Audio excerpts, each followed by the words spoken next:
Class 10 ম্যাথের surface area ভলিউমের চ্যাপ্টারের একটা প্রবলেম। দেখো, একটা টেন্ট রয়েছে, টেন্টের এই পোর্শনটা রয়েছে হচ্ছে সিলিন্ড্রিক্যাল, আর এই টপ পোর্শনটা কোন শেপড রয়েছে। এখন আমাদের সিলিন্ডারের হাইট কত রয়েছে 3 মিটার, আর রেডিয়াস রয়েছে 14 মিটার। তাহলে আর টপ পোর্শন যেটা কোন শেপ রয়েছে, কোন শেপের টোটাল আমাদের কী বের করতে বলেছে, সারফেস এরিয়া, টোটালটা সারফেস এরিয়া, অর্থাৎ টোটাল টেন্টের সারফেস এরিয়া। তাহলে আমরা কোন শেপের সারফেস এরিয়া আর সিলিন্ড্রিক্যাল শেপের সারফেস এরিয়া টোটালটা বের করে সাম করে দিলে আমাদের টোটাল সারফেস এরিয়া এখান থেকে ফাইন্ড হয়ে যাবে। তাহলে সিলিন্ড্রিক্যাল সারফেসের সারফেস এরিয়া কত, curved surface area of cylinder 2 pi r h. Curve surface এরিয়ার ফর্মুলা কি আমরা জানি, 2 পাই আর এইচ। তাহলে 2 ইন্টু পায়ের ভ্যালু কত, 22/7, আর হচ্ছে এখানে 14, আর হাইট কত 3, তাহলে এত মিটার স্কোয়ার। তাহলে এটা হবে 264 মিটার স্কোয়ার।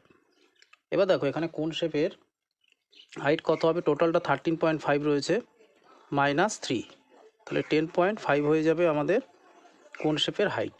তার মানে এইটা হচ্ছে এইচ ইজ ইকুয়াল টু 10.5, আর বেস কত রয়েছে, বেস হচ্ছে আমার 14।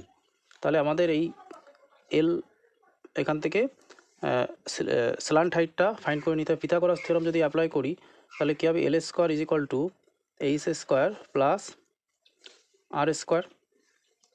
তার মানে L is equal to root over এইচের ভ্যালু কত 10.5 স্কোয়ার প্লাস আরের ভ্যালু কত 14 স্কোয়ার।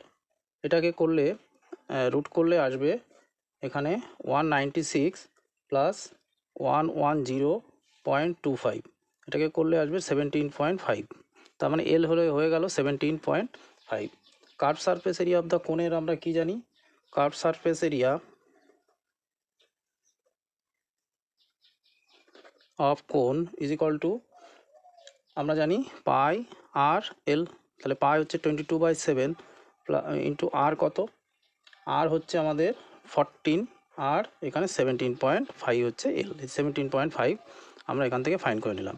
এটাকে ক্যালকুলেট করলে হবে 770 মিটার স্কোয়ার। তাহলে টোটাল সারফেস এরিয়া কী হবে, total surface area is equal two 264 হয়েছিল আমাদের সিলিন্ড্রিক্যাল সারফেস এরিয়া, প্লাস এখানে হলো 770।